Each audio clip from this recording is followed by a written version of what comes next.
Muito bem. Pessoal, uma boa tarde a todos. Mais uma vez um privilégio estar recebendo vocês nesse segundo webinar do Liderar com Respeito. É uma alegria poder compartilhar esse webinar aqui com três convidados tão especiais. Viviane Mansi, da Toyota. Obrigado, Viviane, pela sua presença aqui conosco. Também quero Prazer, destacar e Robson. agradecer a presença honrosa. Obrigado, Viviane. A presença honrosa do Frank Fieder, que generosamente aceitou esse convite. Obrigado, Robson. E Flávio Pique, presidente do Instituto Brasil, que está aqui conosco também nesse painel.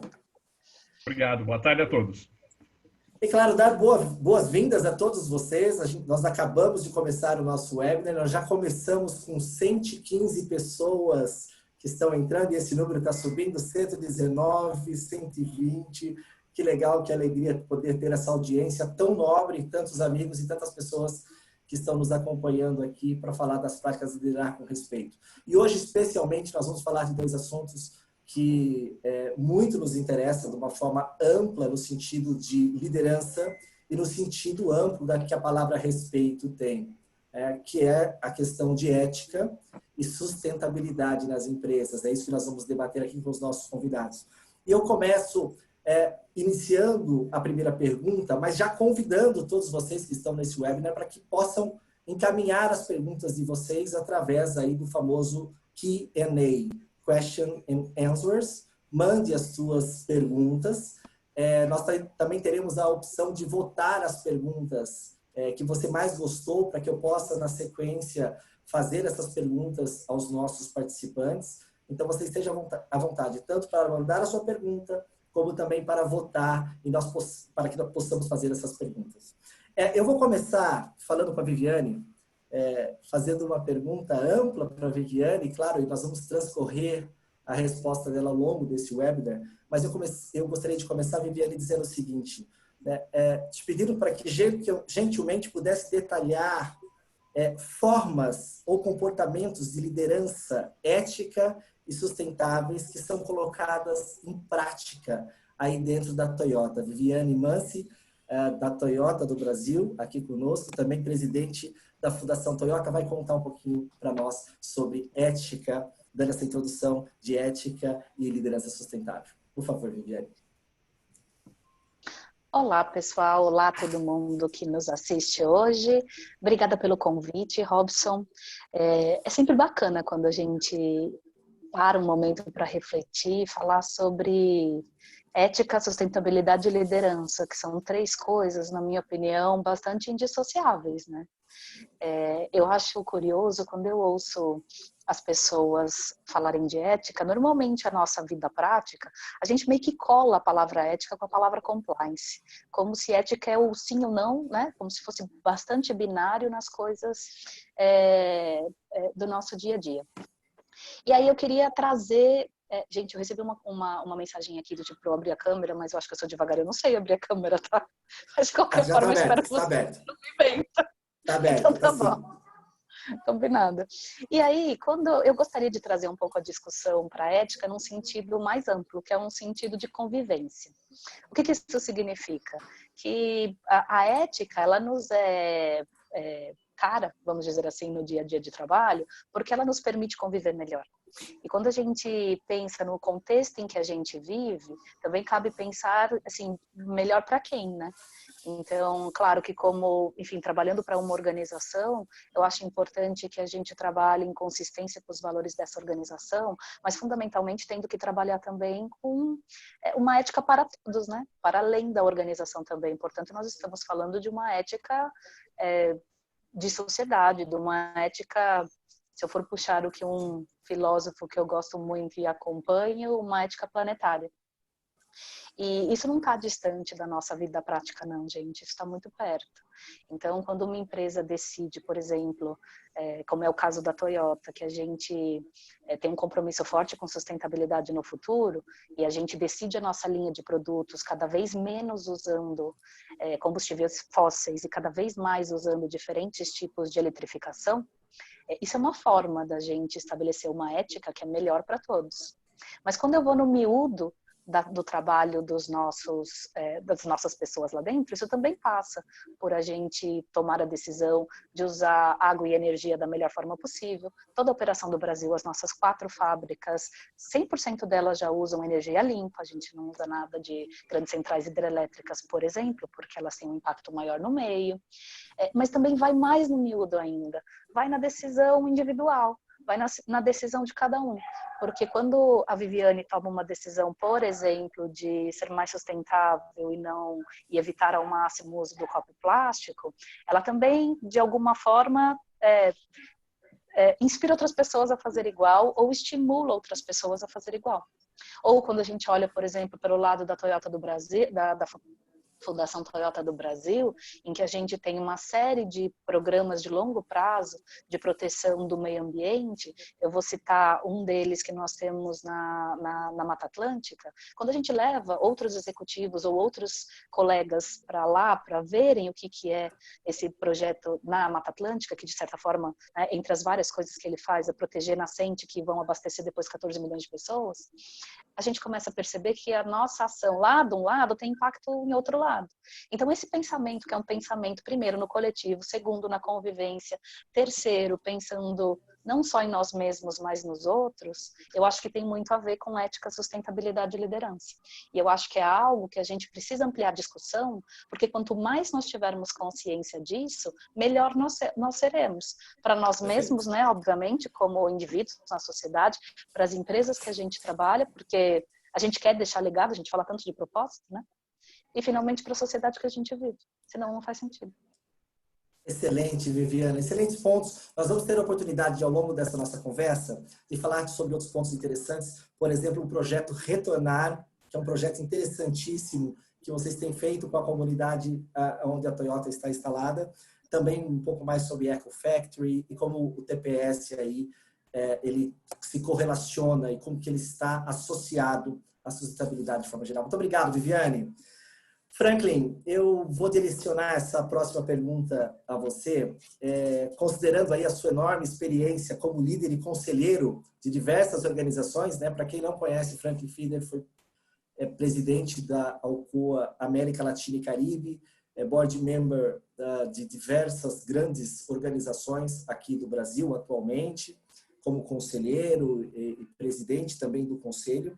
Eu gostaria que, por gentileza, você pudesse trazer para nós quais são as principais características que um líder precisa ter, as habilidades essenciais para disseminar a ética e a sustentabilidade de uma organização. E eu já faço um gancho, você tem uma história divertida do setor, de quando você veio, né, com sua história do setor financeiro, o que você pensava de sustentabilidade antes de ter essa incursão que começou lá atrás na Alcoa? Por favor, Franklin. Obrigado, Robson, e boa tarde a todas e a todos. Em primeiro lugar, agradecimentos ao The Lean Institute, a você, Flávio Pique, a você, companheiro da Alcoa, Robson Gouveia, e Viviane, um enorme prazer de participar desse live ao teu lado.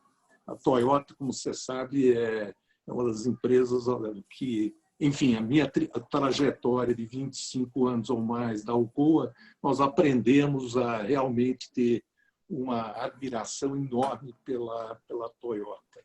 Então, em primeiro lugar, obrigado a vocês. O Robson, acabei de falar, a minha trajetória, grande parte da minha trajetória profissional foi na Alcoa. E a Alcoa, a partir do final da década de 80, teve como seu líder um líder fantástico chamado Paul O'Neill, que, infelizmente, faleceu há poucas semanas atrás. O Paul depois foi sucedido por um outro grande mentor, e o Alain Belda, que ainda está por aí em São Paulo, e, enfim, está aí. E tudo que eu aprendi sobre liderança, ética, sustentabilidade, eu acabei aprendendo do Paul O'Neill e do Alain Belda. Uma vez eu tive oportunidade de ter um bate-papo legal com o Paul, e perguntei para ele, Paul, como é que é esse negócio de liderança? E ele me respondeu, tipicamente Paul, curto e grosso. Ele falou, Frank, líder tem 3 responsabilidades. A primeira é apontar a direção. A segunda é sair da frente. E a terceira é aplaudir enquanto que o pessoal avança em direção ao objetivo. Então, as características de um líder, eu acho que estão resumidos nesses 3 passos. Deixe-me só falar um pouco sobre direção. Não é só o objetivo, é a criação de uma cultura ao redor de pessoas. O líder ético, enfim, tem essa responsabilidade de criar uma cultura positiva com relação às pessoas. E como é que se faz isso? O próprio Paul O'Neill definiu isso e era o jeito. O Alcoa em 3 dimensões. A primeira dimensão era ter certeza que todos recebiam respeito e dignidade todo o dia. Isso tem a ver com, obviamente, as questões de diversidade e inclusão, respeito independentemente do gênero, raça, orientação sexual. Isso é fundamental numa organização. A segunda era a responsabilidade da liderança de dar a cada um que trabalhasse na organização um trabalho que desse sentido à sua vida. Em outras palavras, as pessoas, todos nós sabemos, a gente passa mais tempo trabalhando do que fazendo outras coisas. Então, se o trabalho não tiver sentido, não é uma cultura ética e sustentável. E a terceira característica era ter certeza que cada um dentro da organização, cada uma dentro da organização, fosse reconhecida diariamente pelo trabalho que fizesse. Não necessariamente de uma forma formal, mas informalmente que fosse reconhecida. Então, o líder tem estas responsabilidades, apontar a direção e depois, se quiser, Robson, se você me perguntar mais sobre direção de uma empresa ética e sustentável, eu comento, mas é direção, criar a cultura, sair da frente e aplauso. Seria essa a minha resposta. E depois posso comentar sobre alguém vindo da área financeira e a sustentabilidade. Mas excelente, Franklin. Eu vou aproveitar essa oportunidade aqui, porque eu me lembro que há mais de 10 anos atrás, nós conversávamos sobre isso na preparação desse nosso encontro. Há mais de 10 anos atrás, nós ouvíamos do Franklin o seguinte: olha, precisamos ter diversidade dentro da Alcoa. E Luiz Augusto está aqui conosco, o Luiz Litzky está aqui, né? Pessoas que têm profunda gratidão dentro da Alcoa. Hoje, Luiz na Eternit, Litzky também na Eternit. E essa sua preocupação, né? Essa sua liturgia da inclusão é algo de, seguramente, que data de 10 anos atrás. Isso marcou muito a minha carreira, isso me influencia muito até hoje. Então, tudo que eu aprendi na Alcoa sobre ética e sustentabilidade, eu tento levar, também sabendo que nem sempre nós somos éticos e nem sempre somos sustentáveis, como você também me ensinou mais uma vez ontem, Frank. Obrigado. Pique, prazer enorme estar recebendo você aqui conosco também. Flávio Pique é o presidente do Lean Institute Brasil. E a pergunta que eu trago para você, Pique, é a seguinte: na visão da gestão Lean, como deve se comportar uma liderança para que uma empresa seja ética e sustentável? Legal. Bom, é um prazer estar aqui, né? Essa série de webinars sobre liderar com respeito que o Robson aí tem liderado, né? Tem sido muito bacana, né?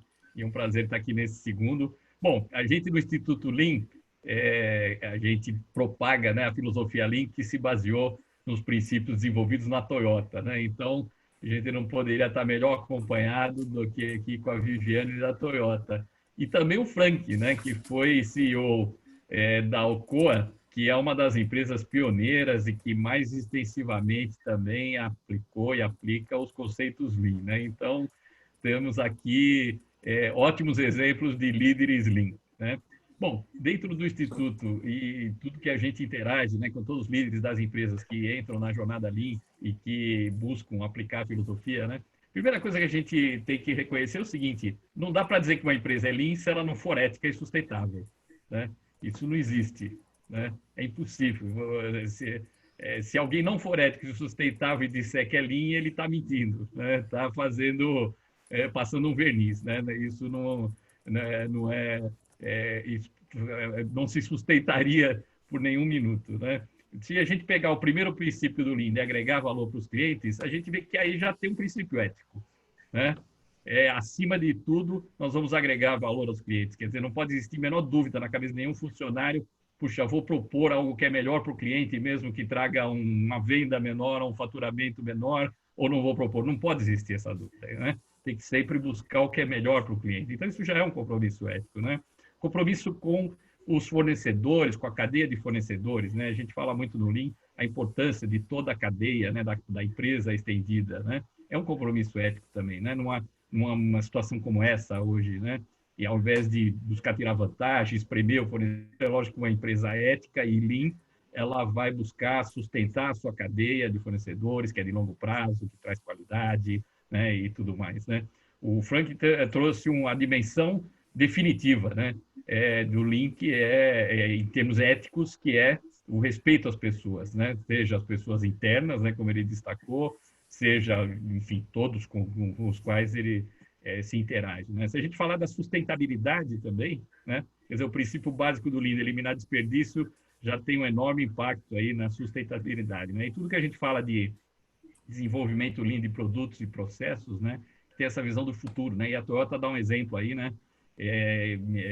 Tem seus planos de toda a seu portfólio de produtos, né? De serem produtos com energia renovável e eletricidade e tudo mais, né? Então, esses princípios de ética e sustentabilidade estão inerentemente ligados ao princípio Lean, né? Quer dizer, um líder Lean que precisa estar sempre no Gemba, né, onde a coisa acontece, dando exemplo às suas equipes e a todo mundo, a sociedade, com todo mundo com quem ele interage, ele só pode ser um líder Lean se ele incorporar esses princípios no seu dia a dia e na forma como interage, né? Depois a gente pode também conversar um pouco sobre que mecanismos podem ser utilizados para isso dentro do que a gente espera de um líder Lean, né? Mas para começar da conversa aí, para aquecer o papo, eu começaria por aí. Excelentes pontos, Pique. Obrigado. Nós estamos com enorme audiência. Nós já temos 191 pessoas aqui acompanhando conosco. As pessoas estão interagindo, mandando, por exemplo, a Denise Yoshida disse: sabe as palavras, apontar a direção, criar a cultura, sair da frente e aplaudir. Então, obrigado, Denise, pelo seu comentário. E já tenho aqui a primeira pergunta. E Viviane, seguindo a nossa rodada, eu vou direcionar para você. Sei que você vai trabalhar isso com muita categoria. A pergunta é a seguinte: como ter certeza que os colaboradores estão, de fato, imbuídos na cultura e boas práticas ou apenas estão seguindo ordens para manter os seus empregos? Poxa, essa é uma pergunta bem oportuna, vamos dizer assim, porque eu acho que esse é o nosso, no final das contas, é o nosso desafio diário, né? Eu acho que tem culturas que quase que pressionam mais as pessoas para seguir a regra. Mas eu acho que o que define quem faz porque acredita de verdade, quem faz porque não quer levar bronca, é o nível de entusiasmo. E aí eu queria retomar um conceito que o Franklin traz, mas que é tão relevante para o dia a dia, que é o fato que, gente, um grito nunca levou alguém tão longe quanto um elogio. Então, o fato da gente parar e agradecer, a gente dá, de fato, uma orientação precisa para as pessoas sobre o que a gente espera delas no futuro. Porque a gente chegar e falar, que eu acho que é o ponto que o Flávio traz também, né? O que fazer na vida prática? Se eu simplesmente falo para alguém não tá bom, aquilo que eu deixei de registro é que a pessoa não serve, que não tá legal, né? Você tira entusiasmo das pessoas. Ao passo que se a gente ajudar a pessoa a entender o que a gente imagina, como é que ela contribui, como é que ela traz ela inteira dentro daquilo. A gente fala tanto, né? Põe os 2 pés dentro do que você está fazendo. Eu acho que isso ajuda as pessoas a caminharem com mais segurança e vão adiante, né? Vão mais longe. Então, na prática, eu acho que o nosso papel de liderança tem muito a ver com isso. É ajudar as pessoas a serem elas de verdade. Porque quando a gente entra com um pouco de receio, com um pouco de medo, né? Com o que será que vão pensar de mim, a gente acaba não colocando ali o melhor da gente. E aí a gente contrata gente que tem um super currículo, que sabe fazer milhões de coisas na vida e a gente exige dela mais do mesmo. Aí é injusto, né, gente? É triste para quem entra, porque tem uma frustração aí. E também é triste com a empresa que a gente tá, porque a gente tem um monte de gente espetacular fazendo o básico. E aí ninguém ganha com isso. Excelente, excelente, Viviane. Eu vou para a próxima pergunta. É o Paulo, do AgroLean e Clínica do Leite. Obrigado, Paulo, pela sua audiência aqui conosco. E ele escreve, o Franklin, eu vou ler literalmente como ele escreveu, ele está direcionando para você, ele começa assim: para o Dr. Franklin, a cultura da empresa é função dos valores e crenças do dono. Dr. Franklin. Então vamos lá, a cultura da empresa é função dos valores e crenças do dono. A filosofia Lean não pode ser implementada em uma empresa onde a mentalidade do dono não é alinhada com os princípios gerenciais da filosofia Lean. Uau, essa é uma... Para relembrar o Alcoa Business System, Franklin, você deve ter recebido várias dessas, né? Não, vamos lá. Existe uma complexidade adicional. Isso existe muito no Brasil de empresa de dono. Os Estados Unidos, onde devido a sua história, onde o controle das empresas foi disseminado e virou um controle compartilhado, a implantação de culturas, de objetivos irrefutáveis, que gostaria depois de falar um pouco mais sobre isso, é muito mais tranquilo.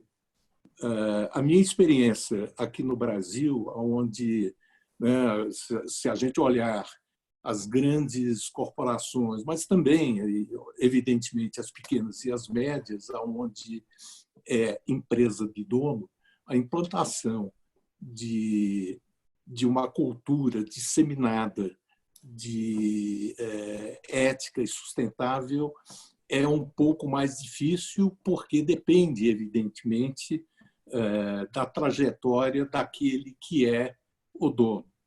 Mas eu diria, ninguém nasce ético, ninguém nasce sustentável. São aprendizagens que vêm vindo ou que vêm ao longo do tempo. Então, eu sempre digo, eu recomendo que lideranças de empresas ou donos de empresas sentem com outros donos de empresas, participem de institutos como o próprio Instituto Ethos, e não é só o Instituto Ethos, existem outras associações e organizações que transmitem e fornecem ferramentas como o próprio Lean Institute, que ajudam empresas de dono a serem, vamos dizer, mais éticos e mais sustentáveis. Seria a minha resposta, Robson. Não sei se eu fico preocupado se eu respondo à demanda e à pergunta que foi feita. Eu acho que é excelente, Franklin. Eu tive a oportunidade de participar como espectador, assim como temos aqui exatamente 196 espectadores agora, de uma das plataformas do Ideia Sustentável. Nesta plataforma, você era um dos painelistas lá e também estava o Fábio Barbosa, que hoje faz parte aí também do Conselho de Instituições Financeiras. E o Fábio falou algo que me impactou muito naquele dia, e eu tenho repassado isso sempre que eu tenho oportunidade, que o Fábio deu uma definição de ética e de comportamento. Muito simples. Ele disse assim, olha, se o que você fez durante o dia, ao final do dia, você puder sentar com sua esposa, com seus filhos ou com seu marido e contar na mesa, provavelmente foi ético. Se tem algo que você não pode contar para sua família e se orgulhar aí sobre isso, provavelmente não foi ético. Então, para isso me marcou muito, porque eu acho que é uma questão que exatamente direciona os nossos comportamentos, né? Não são as nossas palavras, mas principalmente a questão como nós nos comportamos.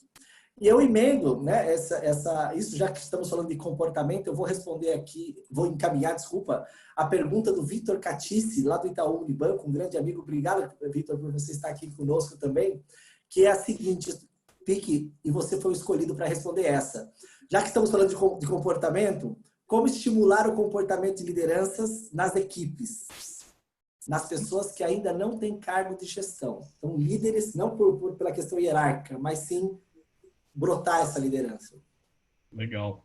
O Franklin falou do elemento-chave aí, que é o aprendizado, né?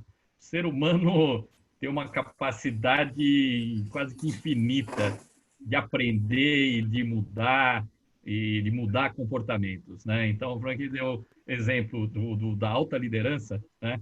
E nós, no Instituto, lidamos com centenas de empresas, né? E já vimos muito líder que no começo não comungava de todos os princípios do Lean e talvez em ética talvez estivesse evoluindo, em sustentabilidade ainda não tivesse conscientizado, e ele também aprendeu e evoluiu, assim como a empresa toda, né? Essa pergunta quanto aos demais níveis de liderança, né? Se a gente falar de um team leader, né? É um nível de liderança que tem um papel fundamental, né? Ele que é o último elo ali da liderança com a equipe que está agregando valor para os clientes, né? Ele tem um papel no dia a dia, né? Seja na sustentabilidade, né, de cada atividade que está sendo feita, qual que é o impacto que ela vai ter, seja na ética, né? Isso se traduz nas mínimas ações, né? Por exemplo, no Lean a gente fala que uma das coisas mais importantes é a gente expor problemas, né? Se a gente não tiver uma forma eficiente de rapidamente expor problemas, nós não vamos eliminar, não vamos evoluir, enfim, tudo aquilo que a gente prega no Lean, né? Isso é um compromisso com a integridade, né? Quer dizer, se a pessoa esconde um problema, está com medo de mostrar, né? Dá uma maquiada num relatório, né? Esse número, não, eu vou considerar um outro número aqui que para dar uma maquiada nesse número. Isso é um comportamento totalmente antiético e totalmente contra o que a gente prega no Leader Lean, né? Então, isso tem que ser praticado na base, lá no dia a dia, né? Seja no team leader, vamos expor os problemas, vamos respeitar as pessoas, né? Vamos eliminar os desperdícios, vamos estar atento aos nossos impactos, vamos estar atento a como agregar valor para os nossos clientes. É isso no dia a dia que ele vai estar praticando a ética e a sustentabilidade. Agora, ele só vai desenvolver essas atitudes e esse comportamento se ele tiver também o exemplo de toda a cadeia, né? Então, tudo isso que a gente falou, quer dizer, vem desde os valores lá, seja dos donos, dos fundadores, da empresa, da corporação, né? Que estejam estabelecidos e estejam praticados, né? Porque também se o exemplo que vem de cima, o discurso é um, e na prática, vamos pegar um atalho aqui porque vai nos dar lucratividade. Isso não é ético, não é sustentável e não é Lean. Quer dizer, Lean é ser competitivo pela eficiência, né? E por agregar valor, né? Então, são alguns exemplos que eu trago. Que legal. Por favor, Franklin. Não, Rob, desculpa, eu talvez estou saindo fora aqui da ordem, mas se eu posso só agregar a resposta do Pique, e também a um comentário que uma fala da Viviane, uma das frases que mais me ajudou como CEO, como, entre aspas, um líder, foi uma frase daquele ator e comediante controverso chamado Woody Allen. O Woody Allen tinha uma frase, há muitos anos atrás, que dizia que 80% do sucesso na vida é comparecer. E eu acho que sair da sua cadeira, da sua mesa, da sua sala e ir para a frente e conversar com as pessoas, e entender o que está acontecendo. E o The Lean Institute, vocês sabem disso, eu acho que é uma ferramenta, é sair da sua sala, é conversar. Eu sei que na pandemia, hoje, a coisa é mais complicada, mas essa frase, que 80% do sucesso na sua vida é comparecer, eu acho que é uma frase, tem uma inteligência grande. Era isso. Sem dúvida alguma, sem dúvida alguma. E acho, né, a Viviane trouxe um ponto super importante também, que é o grito não leva ninguém a lugar nenhum. Eu acho que você estar com as pessoas e promover essa chamada felicidade, mas não é uma felicidade rasa, mas é num sentido amplo, né? Eu tenho estudado atualmente sobre psicologia positiva, ciência do bem-estar e autorrealização, e acredito muito nisso. E veio uma pergunta aqui, Viviane, que conecta com isso, que ela é transcontinental. Nossa audiência está lá em Portugal, Sérgio Caldeirinha. Lá de Portugal está fazendo uma pergunta, e ele caprichou, hein? A pergunta dele é a seguinte, Sérgio, a pergunta do Sérgio é a seguinte: aqui o Toyota, na sua conferência de imprensa, faz 2 semanas, refere que a Toyota é uma organização que pretende ser, entre aspas, produtor em massa de felicidade, com base no Monozukuri. Mudança pessoal e nos chamados SDG, Sustainable Development Goals. Poderia, Viviane, explorar e explicar um pouco mais esses conceitos de SDG, já que se sabe ainda pouco sobre o seu real conteúdo? Muito obrigado, Sérgio, agradece aqui. Sérgio, obrigada pela sua pergunta. Antes de mais nada, que bom saber que as palavras do nosso CEO alcançam tanta gente, porque elas também nos inspiram um bocado. E como é relevante para a gente ver que no meio desse caos todo que o mundo vive, né, repensando como serão as coisas daqui para frente, o nosso CEO faz questão de 2 coisas. A primeira delas é dar um voto dar uma palavra de esperança e de conforto, de que nós já passamos por outras crises muito sérias e nós estamos juntos aqui e vamos continuar trabalhando para isso, o que significa que nesse momento as empresas estão até um pouco reticentes de falar sobre futuro, de se comprometer com produção e coisa e tal, e o Akio fez questão de se comprometer. Então nessa conferência de imprensa que ele fez, né, de resultados para acionistas, ele comenta fundamentalmente isso, que sim, todos podem contar com Toyota, porque o nosso compromisso final vai para além de produzir carros, o nosso compromisso final é promover felicidade, que as pessoas possam, de fato, enfim, viverem da melhor forma possível. E é nesse contexto que ele traz as SDGs. E é um pensamento muito alinhado com o que eu falei para vocês com relação a uma ética planetária. A gente não pensa só o nosso dia a dia não tem a ver com pensar apenas no sucesso da Toyota. Tem a ver com a gente pensar em toda a nossa cadeia de valor, cuidar dos nossos fornecedores, cuidar dos nossos concessionários, das comunidades em que a gente vive e tentar compartilhar valor em toda essa cadeia, né? Ela não seja pontual e exclusiva para a Toyota, mas que ela seja para todos. E aí ele traz esse compromisso com as SDGs, que elas são, essas metas, elas são públicas, né? Você acha todas elas na internet. E aí ela tem essa questão, quer dizer, existe, eu acho que um certo desconforto, uma preocupação global a respeito de quão alcançáveis elas são, né? Porque elas existem no micro, né? No macro level. Mas eu acho que esse é um compromisso que a gente só vai poder alcançar de um ponto de vista geral se a gente alcançar no micro, porque ela não vai vir de outro jeito. Ela é o compromisso individual, é o compromisso de cada um de nós como cidadãos, é o compromisso das empresas, dos governos, e aí a gente consegue, de fato, alcançá-los. Esse discurso, gente, para quem teve interesse, quem gostaria de acessar com mais detalhe, vocês encontram no Toyota Times. Toyota Times era uma ferramenta que existia só em japonês, era um jeito, é um blog do Akio, que era feito fundamentalmente, né, para as pessoas que estão em contato, que estão mais próximas da Toyota no mundo, e muito recentemente isso foi traduzido para o inglês, então vocês têm lá na íntegra tudo que ele pensa a respeito de futuro da empresa. E que bom para mim, que energia isso traz num momento como esse, a gente saber que o nosso compromisso, ele conversa com tudo que a Toyota sempre acreditou, que é legado, né? Que é não fazer só pensando no hoje, que é fazer pensando, né, no amanhã e no sempre. Obrigada pela pergunta, fiquei realmente feliz. Ah, que legal. Sérgio, olha, um agradecimento especial da Viviane para você. A Toyota é uma empresa que inspira a todos nós. O Flávio Pique já falou isso há instantes. Eu tive a oportunidade de ir com o senhor Niyama e com o Cosima. Nós fizemos um evento juntos na TV Globo. O Gleiber está aqui conosco também, que é diretor da TV Globo, junto com o Ricardo Orefsi. E eu confesso que no carro, Niyama, o senhor Niyama e Cosima, nós fomos conversando e eu aprendi muito com vocês. Franklin, tem um assunto importante que você está envolvido também, chamado Finanças do Bem.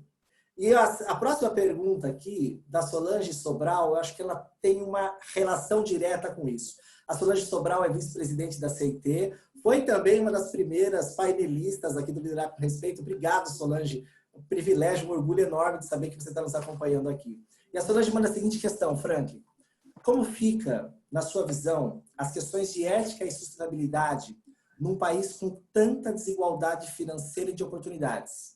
Você entende que o momento de crise atual convida as empresas para uma reflexão mais profunda em relação aos seus produtos e serviços? Salve, Solange! Boa essa pergunta. Só fazendo a ligação entre finanças e impacto social. Eu sou conselheiro, tenho a honra de ser conselheiro de uma ONG chamada Citaui, Finanças para o Bem. E Citaui, apesar de ter uma gama enorme de serviços, ela fundamentalmente visa juntar, através dos seus investimentos, impacto social e retorno financeiro. Existe toda uma escola que vem, enfim, de Inglaterra, que é o Social Impact, que diz que é absolutamente conciliável, conciliar retorno com impacto social. Num país como o nosso, que é fundamentalmente marcado pela desigualdade, iniciativas dessa ordem de social impact, de impacto social, mas que, ao mesmo tempo, objetiva um retorno financeiro, eu acho que são da maior importância. Eu acho que podemos concordar que somente filantropia, apesar da importância a curto prazo, a filantropia não resolve a médio e a longo prazo questões de igualdade num país como o Brasil. E quanto ao teu comentário sobre este momento que a gente está vivendo, sem dúvida, eu fico positivamente impressionado pelas demonstrações importantes de contribuições financeiras para minimizar o impacto da pandemia, mas eu sou mais cético com relação a se esta pandemia vai resolver de uma forma estrutural, entre outras coisas, a desigualdade que nós estamos observando e observamos dentro da história desse país. Excelente. Pique, falar de liderança perpassa no contato e convívio pessoal. Essa é a pergunta do Juliano Franco. Prepara pela prática do Gemba, ver e sentir com os próprios olhos as pessoas e os problemas. Nesse contexto, como você analisa esse cenário de crescimento do digital, que de certa forma gera um distanciamento do contato pessoal? O Pique vai responder essa pergunta e eu vou já provocar a Viviane, porque a Viviane fez um comentário delicioso de uma live que eu acompanhei com ela sobre essa questão, né, do Genchi Genbutsu tão forte na Toyota e que, de repente, esse Genchi Genbutsu virou isso aqui que nós estamos vivendo, essa questão da tecnologia. Então, Pique, por favor, você primeiro, a Viviane vai nos ajudar também com isso. Ótima pergunta. Inclusive, nessa declaração, entrevista do CEO da Toyota, né, aqui o Toyota, ele fala também desse assunto, né, e também gerou uma grande polêmica. A minha visão é a seguinte: como todo mundo está sentindo, a pandemia ela acelerou a transformação digital, né? Vários processos que estavam em curso, né? Seja o home office, seja meios digitais de contato com o cliente, com fornecedores, enfim, tudo isso já vinha acontecendo e com a pandemia ele precisou ser acelerado, né? Isso propiciou uma série de experiências para as pessoas, né? Na forma de trabalhar, né? Muitas empresas que 100% passou para home office, né? Na forma dos líderes terem contatos com as suas equipes, né? Isso tudo está gerando um grande aprendizado, né? E todo mundo já começa a se perguntar, bom, algum dia vamos voltar ao normal, ao quase normal, né? Talvez com alguns cuidados. Isso vai perdurar, isso vai substituir, né? Vários mecanismos, né? Se pergunta, por exemplo, a educação, né? Vai ser totalmente à distância e tal. Eu acho o seguinte, nem tanto ao mar, nem tanto à terra, né? Com certeza esses aprendizados vão ter um impacto permanente, né? Nós vamos passar a usar muito mais fortemente os meios digitais, né? E isso, no meu entender, vai dar o maior valor aos momentos presenciais, né? Seja, por exemplo, em ir ao Gemba, né? Onde você talvez possa obter alguns dados ou, enfim, ter alguma preliminar à distância, né? E otimizar viagens e tudo mais. E aqueles momentos em que realmente o líder estiver no Gemba, eles serem melhor aproveitados, né?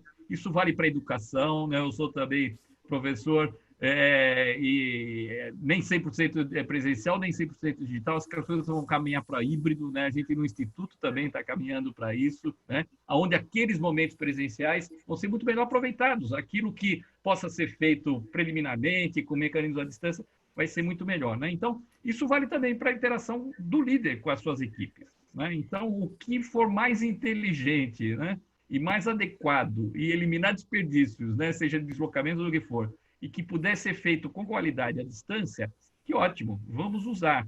Agora, aquela presença do líder em contato com as suas equipes, ela continua indispensável e pode ser até feita de uma outra forma, de uma maneira combinada, né? Um dos papéis do líder que a gente fala ao ir no contato com as pessoas, a gente sempre fala fazer o que no Gemba, né? Como fazer a pergunta certa. Não é uma atividade social, não é ir lá dar tapinha nas costas das pessoas, né? Isso tem que ser uma coisa estruturada, tem que ser alicerçado em mecanismos de gestão à vista, né? De status. E o líder tem que ter um comportamento completamente diferente, né? De desenvolver as pessoas para solucionar os problemas, né? De fazer as perguntas que façam as pessoas pensar. E essas perguntas, elas têm que induzir um padrão de raciocínios, né? Seja da solução estruturada de problemas, seja embutindo alguns princípios de funcionamento, que sejam princípios éticos, princípios de sustentabilidade, né? Então, isso tudo pode ser, vai continuar sendo presencial, com a distância, ele vai se multiplicar, né? Então, um CEO de uma empresa que ele tinha a oportunidade de ir presencialmente a um certo número restrito, né, de unidades, ele vai poder continuar fazendo isso, mas ele vai poder dar muito mais amplamente o seu recado, usando mais amplamente meios digitais, né? Então, acho que a combinação dessas coisas é que vai nos levar a resultados cada vez melhores. Excelente. Acho que, Viviane, você vai poder emendar. Eu tive o privilégio de estar com o pessoal da Toyota Boshoko. Claro, é uma outra empresa, né? Irmã. Da Têxtil, co-irmã, né? Da Têxtil. Daí o nome Boshoko, da história do Têxtil. Fui recebido lá de uma forma quase que como um chefe de Estado. Eu fui fazer uma visita, bater um papo, e o pessoal da Boshoko, espero que alguns deles estejam aqui também, eles me receberam com toda a reverência, e com o famoso presidente, estava dentro lá da Boshoko, com a famosa blusona, o jaleco, andando e conversando com as pessoas. E eu estava lembrando disso nessa semana, acho que quarta-feira, estava contando dessa história, né? Os líderes foram, a cultura Toyota é isso, eu tenho que estar na ponta, eu tenho que estar lá com as pessoas, e de repente é Zoom, é Teams, é Hangout. Conta um pouquinho para nós sobre isso também, Vivi, por favor. Tá. Tenho boas notícias, gente. Primeiro, eu vi uma pergunta subindo, acho que foi um comentário, na verdade, subindo na tela, de alguém perguntando sobre cultura, como é que a gente faz para consolidar uma cultura. A gente repete as mesmas coisas para que as pessoas terem segurança do que vai acontecer. Se eu consigo repetir as coisas de forma que as pessoas se sintam seguras, elas sabem qual é o limite do que fazer e do que não fazer. Então, esse é um dos elementos que ajuda a gente a consolidar a cultura. A cultura da Toyota é bastante forte. Por quê? Porque em qualquer lugar que você olhe, as pessoas fazem a mesma coisa. Então, como existe essa disciplina, fica fácil de você entender onde é que estão as fronteiras, né? Até onde a gente vai, o que a gente espera das pessoas e onde são os nossos limites. Então, isso de uma certa forma é bastante positivo, porque eu vou até contar um exemplo que talvez resuma uma longa conversa. Logo que eu entrei na empresa, eu estou acompanhando um deles, era a qualidade, e a gente faz pesquisas regulares com os nossos colegas lá dentro para saber o quanto que as pessoas lembram de qualidade, colocam qualidade em primeiro lugar todo dia, coisa e tal. E aí, uma resposta específica deu lá 98% de acuracidade. E o nosso presidente reclamou. Aí ele falou assim, poxa, gente, esperava 100%, coisa e tal. Aí eu fui lá falar com ele, eu falei, poxa, Chang, 98%, né? Tipo, não causa com as pessoas. Ele olhou para mim com muita tranquilidade e falou assim, Viviane, é qualidade. Como é que eu posso conviver com o fato de 2% das pessoas não acharem importante? É assim que a gente cria cultura. É comportamento, né? Então, assim, a gente cuida disso todo dia santo, todo santo dia. Então, as pessoas entendem que isso é importante, não é para ninguém abrir mão. Então, imagina, né? Eu estava chegando, hoje eu não acho estranho que a gente não deixe passar 98%. Hoje eu acho normal. Por quê? Porque eu encontro isso em todo lugar na Toyota. Não é só na fala do Rafael Chang, não é só, enfim, num dos meus colegas, em alguém da minha equipe, tá em todo lugar. Então, isso ajuda a criar cultura. E aí as culturas fortes, elas têm essa questão. Bom, o Gemba, para nós, é muito importante. Gastar sola de sapato, né? É uma coisa que é da nossa natureza. Como mudar? Só que o mercado, gente, apresenta desafios e a gente também tem um outro compromisso interno, que é o Start Your Impossible. Então, existe um princípio por trás do Gemba, né? Do Genchi Genbutsu, que é compromisso. Essa presença tem algo por trás desta presença física, que é confiança, estar junto, né? O confiança vem de fiar com. Você só consegue construir confiança se você está junto. Só que o estar junto não precisa 100% das vezes ser presencial. O que a gente está descobrindo é que a gente consegue, Excelente. não estando fisicamente juntos. A gente consegue, às vezes, para resolver uma coisa numa máquina específica, eu tenho uma pessoa importante para o processo que não está lá, eu ligo para ela por Teams, coloco o celular ali na frente, o celular vai gravando a situação e a gente discute sobre aquela questão. Então, a gente tem aprendido a usar a tecnologia a nosso favor. O que o Flávio diz faz mais completo sentido. Né? Não é nem tanto ao céu, nem tanto à terra. Significa que a gente não vai mais estar junto? Provavelmente não, porque isso é muito forte na nossa cultura. E é um traço da cultura, não é que nos incomoda, a gente quer mudar. A gente tem orgulho disso, todo mundo tem orgulho da sua jaquetinha. E a gente usa de verdade no dia a dia. Mas é uma forma que a gente tem de dar segurança para as pessoas também. Então agora o que nós estamos aprendendo é como é que eu dou segurança para as pessoas mesmo não podendo estar fisicamente presente. É um aprendizado, mas nós estamos aqui nos dedicando. Que aula, Viviane, que aula. Isso me fez lembrar também, eu fui catequizado, eu vou usar essa expressão, dentro da Alcoa, a questão de segurança para nós, e até hoje na Alcoa, seguramente isso, através do Otávio Carvalheiro e tantas pessoas, tantos amigos que estão aqui assistindo, isso para nós é um valor que não se discute. Então, até hoje, eu não consigo subir uma escada sem usar o corrimão. E para mim, é uma coisa mais normal do mundo. E eu me lembro que o Franklin... E, gente, eu vou dizer para vocês que eu também não, porque eu tenho uma amiga que trabalhou na Alcoa, que é a Silvia Dias, e eu também tenho a segurança de vocês por conta dela. É uma turma. E acho que Franklin, já que nós estamos falando de ética, sustentabilidade, comportamento, né? Eu me lembro, se tem uma coisa que o Franklin não mudava no script, era todo o nosso encontro, não importava qual era a origem daquele encontro, o público daquele encontro, nós sempre começávamos falando sobre segurança. Né? E me lembro, Franklin, isso para mim me marcou bastante, tinha até um cartão para os nossos terceiros, dizendo o seguinte, né? Eu, Franklin Fieder, estava atrás do crachá, autorizo você a parar qualquer situação insegura. Então, eu acho que nosso comportamento gera isso. E eu vou para a última rodada aqui, né, para a gente poder fazer as considerações finais, levando essa pergunta para o Franklin, da Eliane Uchoa. Uma pergunta muito interessante, né? Ela traz o seguinte, nesses tempos em que todos estão reinventando as relações do trabalho, com o aumento do home office, horários flexíveis, etc., como manter times produtivos e alinhados à metodologia Lean, e ao mesmo tempo engajados e apaixonados pelo que fazem e pela organização que representam. Como não perder essa conexão? Eli Uchoa, eternamente alcoana e atual Cargill. Eu não conheço a Eli, eu falar que eu só li as perguntas dos amigos. A Eli eu não tive o prazer de conhecê-la pessoalmente. Não, grande Eli. E você sabe, Robson, tem aquela frase uma vez, alcoano, alcoana, para sempre alcoano e alcoana, e Eliane Uchoa é um exemplo disso. Deixa-me tentar juntar as duas coisas. Teve a pergunta como é que se cria uma cultura de ética e de sustentabilidade. E isto não fui eu que inventei, eu recebi esse bastão. O Paul O'Neill estabeleceu segurança como o objetivo primordial da Alcoa. Veja bem, na Alcoa, durante a época do Paul O'Neill e durante a época do Alain Belda, não havia um objetivo financeiro. Isso não quer dizer que cada trimestre a gente não batalhava para fazer o trimestre, mas o objetivo da companhia não era um objetivo de retorno sobre o capital, de pagamento de dividendo, etc. O objetivo da companhia, o primordial, era assegurar que cada funcionário retornasse à noite para a sua casa na mesma situação em que ele chegou ou ao escritório ou à sua fábrica.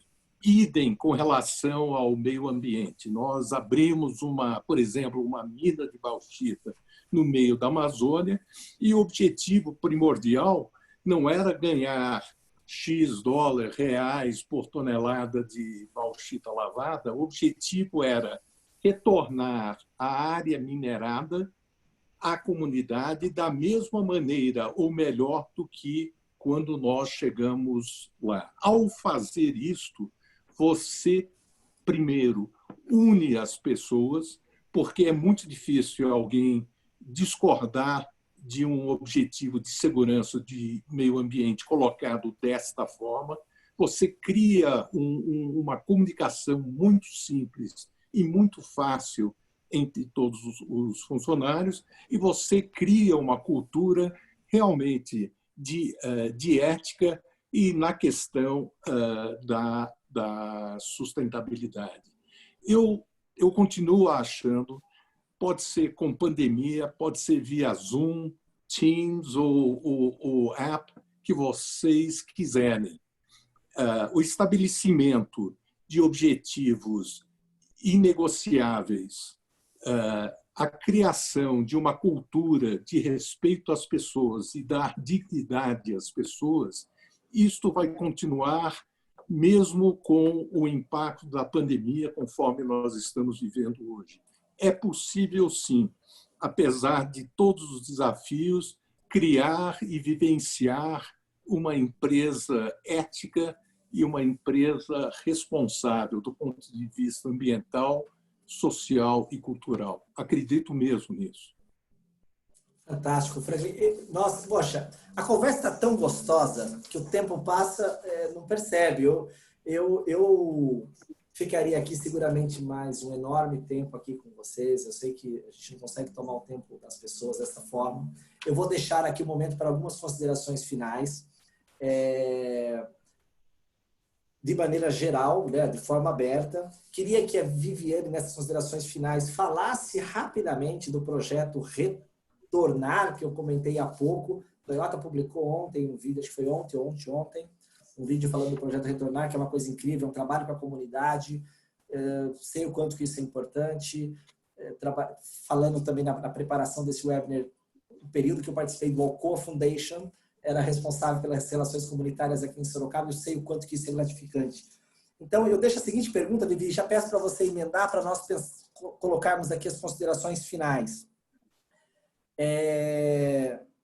A pergunta é a seguinte: que conselhos dariam a líderes de organizações que enfrentam a atual crise?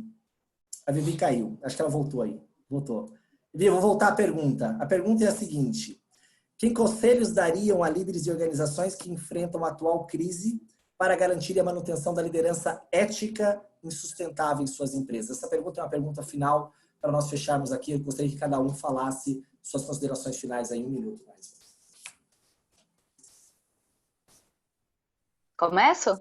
Por favor. Gente, eu acho que é pouco tempo, né, para uma coisa muito complexa, que talvez a minha geração certamente não viveu isso antes. Mas eu acho que quando a gente toma uma decisão, você consegue encher a mão de stakeholder? Se você conseguir encher a mão de stakeholder, talvez você esteja tomando uma boa decisão. A decisão não é boa quando ela só funciona para a empresa. Ela também não é boa se só funciona para você. Então, a gente precisa tomar decisões que, por mais que elas sejam difíceis, elas precisam interessar um grupo maior de pessoas. Talvez, se a gente tiver isso em mente, a gente tenha condições de debater mais e buscar soluções que sejam melhor para uma maioria de pessoas. Excelente, excelente. Acho que tem muito do trabalho fantástico que vocês têm feito no projeto Retornar com as Costureiras. Você poderia falar rapidamente sobre esse projeto? Posso. A gente tem o nosso projeto de costureiras, ele teve início, ele está em Indaiatuba e em Sorocaba, que são 2 lugares onde nós temos plantas. E a gente tinha uma questão dentro de casa que era o que fazer com vários materiais que sobravam do exercício da nossa atuação. Por exemplo, uniformes no final da vida útil deles, depois que a gente trocava das pessoas, e uma série de outros materiais internos. E o que a gente conseguiu fazer foi criar um grupo de costureiras que fazem um processo de upcycling. A gente vai chegar na economia circular ainda, ou seja, a gente usar de volta na fábrica tudo que sai dela. Nós ainda não chegamos lá, mas a gente faz um processo bastante importante de transformar em novos produtos aquilo que, em geral, não teria mais valor. E a gente fica bastante feliz de poder fazer isso com um grupo de mulheres, em sua maioria, então tem uma questão aí de empoderamento, né, de discussão sobre gênero. A gente tem um aspecto enorme de sustentabilidade envolvida, e são grupos que estão extremamente ativos nesse momento, produzindo máscaras para contribuir com o gerenciamento, né, com a expansão da doença, da Covid-19. Os projetos estão abertos, quem quiser conhecer mais sobre eles pode tanto buscar os canais sociais da Toyota, quanto da Fundação Toyota do Brasil. A Fundação hoje tem articulado essas várias doações. A gente faz um bocado de coisas diferentes, as doações vão desde doação de ambulância até atendimento mesmo a comunidades que estão mais vulneráveis, e a gente tem tido aí um cuidado bastante grande de tentar fazer a nossa parte e expandir o que a gente considera adequado para um maior número possível de pessoas. Excelente, Viane. Muito obrigado. Obrigado pela sua participação aqui. Pique, por gentileza, vou deixar o Franklin para fechar conosco aqui. Suas considerações finais, que conselho que você daria aí para os líderes das organizações para enfrentarem aí essa crise e ter a manutenção da liderança ética e sustentável, por favor? Muito bom. Bom, primeiro agradecer aí a oportunidade de estar aí com a Viviane, com o Robson e com o Franklin, né? Acho que tivemos uma conversa muito legal, né? Bom, conselho eu não daria, mas eu trago aí uma esperança, quer dizer, eu espero que esse momento que tem feito com que tantas empresas demonstrem um lado aí mais solidário, né, e mais conectado com as desigualdades do nosso país, né, que ele possa inspirar os líderes a que, na continuidade, aprofunde essa ação das suas empresas, né, nesse sentido de diminuir essa desigualdade, de serem cada vez mais éticos e mais sustentáveis, né? Então, fica aí uma esperança que eu acredito que esse momento possa ter como um resultado também. Muito obrigado, Pique. Franklin, por favor. O que eu posso dizer, Robson, é parabenizar o Lean Institute, ao Pique, a você, Viviane, sabe, trazer o tema de ética e sustentabilidade numa época que, nos dias que a gente vive, eu acho que tem um valor inestimável. Eu acho muito importante a gente ter as oportunidades de conversar sobre esses temas. Então, agradecimentos a vocês, prazer enorme de poder participar. Eu que agradeço, Franklin. Bom, muito obrigado, Viviane, mais uma vez. Muito obrigado, Flávio Pique. Muito obrigado, Franklin. É um privilégio poder ter recebido vocês aqui, a gente conversar essa rápida 1 hora. Espero que a gente tenha outros encontros, com gosto de quero mais. A gente quer realmente... O primeiro encontro falamos sobre segurança psicológica, ficou esse gosto de quero mais. Quero agradecer a todos que participaram. Nós chegamos a ter mais de 200 pessoas conectadas de todo o Brasil. Teve perguntas do Rio Grande do Sul, do Norte, do Nordeste, do Sudeste, do Centro-Oeste. Muito obrigado. Eu tentei encaminhar o máximo de perguntas possível. As que nós não conseguimos responder, eu vou pessoalmente tentar responder para todos vocês. Então, obrigado pela audiência de vocês. Tenham uma ótima tarde. Espero que vocês possam levar algumas inspirações desse encontro aqui. Obrigado, pessoal. Obrigado. Obrigado. Obrigada, gente. Foi um prazer. Obrigado. Bom dia para vocês. Obrigado.